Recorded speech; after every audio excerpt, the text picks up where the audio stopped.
Hello दोस्तों, स्वागत है आपके अपने चैनल स्प्रेडिंग धर्मा में।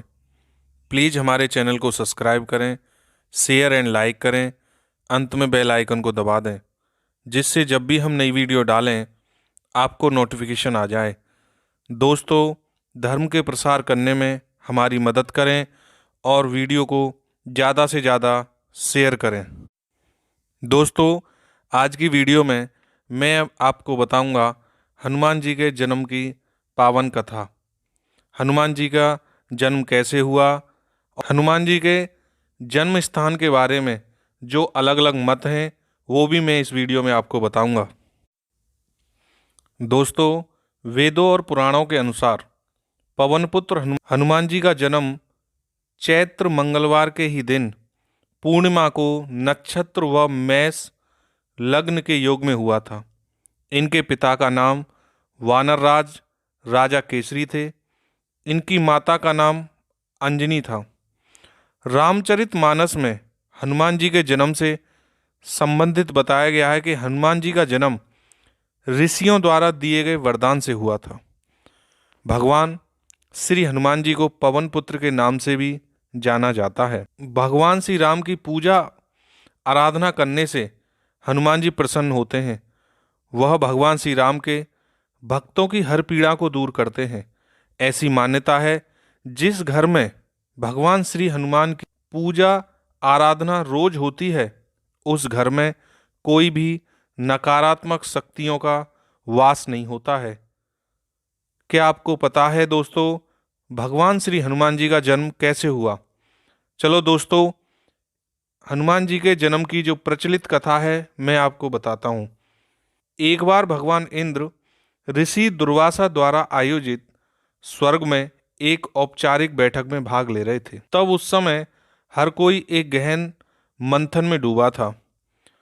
पुंज कस्थली नाम की एक अप्सरा अनजाने में उस बैठक में विघ्न पैदा कर रही थी। तभी ऋषि दुर्वासा ने उसे ऐसा नहीं करने को कहा। ऋषि दुर्वासा की कही गई बातों को उस अप्सरा ने अनसुना कर दिया। यह देखकर वो नाराज हो गए। तब ऋषि दुर्वासा ने उसे श्राप देते हुए कहा कि तुमने एक बंदर की तरह काम किया है, इसलिए तुम उसी प्रकार एक बंदरिया बन जाओ। ऋषि दुर्वासा के श्राप की बात सुनकर अप्सरा को अपनी गलती का एहसास हुआ और वो उनसे रोते हुए क्षमा मांगने लगी। अप्सरा ने ऋषि दुर्वासा से कहा कि हे ऋषि, मुझे क्षमा कर दो। मैं आपको परेशान करने के लिए यह काम नहीं कर रही थी। मुझे इस बात की तनिक भी अंदाजा नहीं था कि मेरी ऐसी मूर्खता का मुझे ऐसा परिणाम मिलेगा। ऋषि दुर्वासा ने उसकी विनम्र विनती को देखकर अप्सरा से कहा, हे प्रिय, तुम रो मत।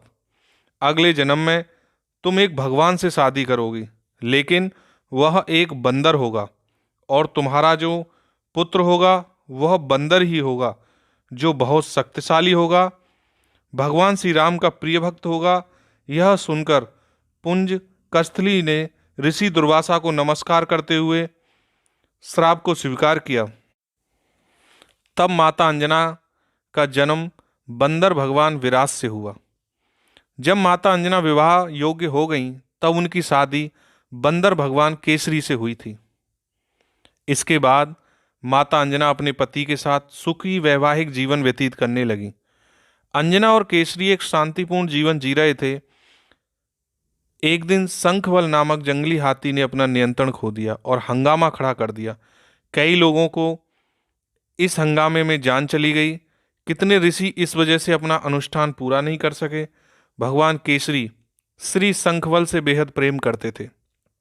भगवान केसरी ने अपने प्रिय हाथी को जब मार डाला तो वह बहुत शोक में डूब गए। यह देखकर संतों ने उन्हें यह वरदान दिया कि तुम्हारे घर एक बच्चे का जन्म होगा जो बहुत शक्तिशाली और हवा की शक्ति और गति के बराबर रहेगा। तब इस प्रकार भगवान केसरी के घर में माता अंजना ने भगवान श्री हनुमान जी को जन्म दिया। दोस्तों, हनुमान जी के जन्म के विषय में एक कथा और प्रचलित है। भगवान शिव ने हनुमान जी के रूप में लिया था जन्म। एक अन्य कथा के अनुसार माता अंजनी एक दिन मानव रूप धारण कर पर्वत के शिखर की ओर जा रही थीं। उस समय सूरज डूब रहा था। अंजनी डूबते सूरज की लालिमा को निहारने लगीं। इसी समय तेज हवा चलने लगी और उनके वस्त्र उड़ने लगे। हवा इतनी तेज थी कि वो चारों तरफ देख रही थीं कि कहीं कोई देख तो नहीं रहा, लेकिन उन्हें कोई दिखाई नहीं दिया। हवा से पत्ते भी नहीं हिल रहे थे। तब माता अंजनी को लगा कि शायद कोई मायावी राक्षस अदृश्य होकर यह सब काम कर रहा है। उन्हें क्रोध आया और उन्होंने कहा कि आखिर कौन है ऐसा जो एक पति परायण स्त्री का अपमान कर रहा है। पवनदेव प्रकट हुए और हाथ जोड़ते हुए अंजनी माँ से माफी मांगने लगे। उन्होंने कहा, ऋषियों ने आपके पति को मेरे समान पराक्रमी पुत्र का वरदान दिया है, इसलिए मैं विवश हूँ। मुझे आपके शरीर को स्पर्श करना पड़ा। मेरे अंश से आपको एक महा तेजस्वी बालक प्राप्त होगा। उन्होंने यह भी कहा कि मेरे स्पर्श से भगवान रुद्र आपके पुत्र रूप में प्रविष्ट हुए हैं, वही आपके पुत्र के रूप में प्रकट होंगे। इस तरह वानर राज केसरी और माता अंजनी के यहाँ भगवान शिव ने हनुमान जी के रूप में अवतार लिया। दोस्तों, हनुमान जी के जन्म स्थान के बारे में लोगों का अलग अलग मत है। लोगों के अलग अलग मत के अनुसार पहला स्थान माना गया है कि हनुमान जी की माता का नाम अंजना है, जो अपने पूर्व जन्म में एक अप्सरा थी। हनुमान जी के पिता का नाम केसरी है, जो वानर जाति के थे। माता पिता के कारण हनुमान जी को आंजनेय और केसरी नंदन कहा जाता है। केसरी जी को कपिराज कहा जाता था क्योंकि वो वानरों और कपि नाम की जाति से थे। केसरी जी कपि क्षेत्र के राजा थे। कपि स्थल कुरु साम्राज्य का एक प्रमुख भाग था।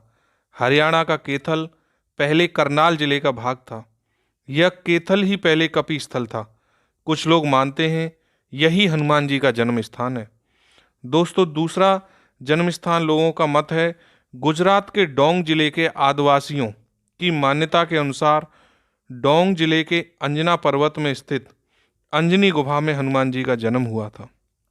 दोस्तों, कुछ लोग मानते हैं हनुमान जी का जन्म झारखंड राज्य के उग्रवाद प्रभावित क्षेत्र गुमला जिला मुख्यालय से 20 किलोमीटर दूर आंजन गांव की एक गुफा में हुआ था। दोस्तों, कुछ लोगों का मत है पंपा सरोवर अथवा पंपासर मैसूर का एक पौराणिक स्थान है। हम्पी के निकट बसे हुए ग्राम अनेगुंदी को रामायण कालीन किष्किंधा के नाम से जाना जाता है।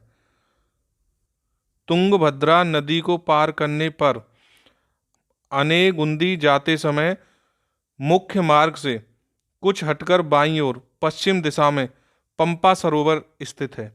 यहाँ स्थित एक पर्वत में एक गुफा भी है, जिसे राम भक्तनी सबरी के नाम पर सबरी गुफा कहते हैं। इसी के निकट सबरी के गुरु मतंग ऋषि के नाम पर प्रसिद्ध मतंग वन था। हम्पी में ऋषिमुख के राम मंदिर के पास स्थित पहाड़ी आज भी मतंग पर्वत जानी जाती है।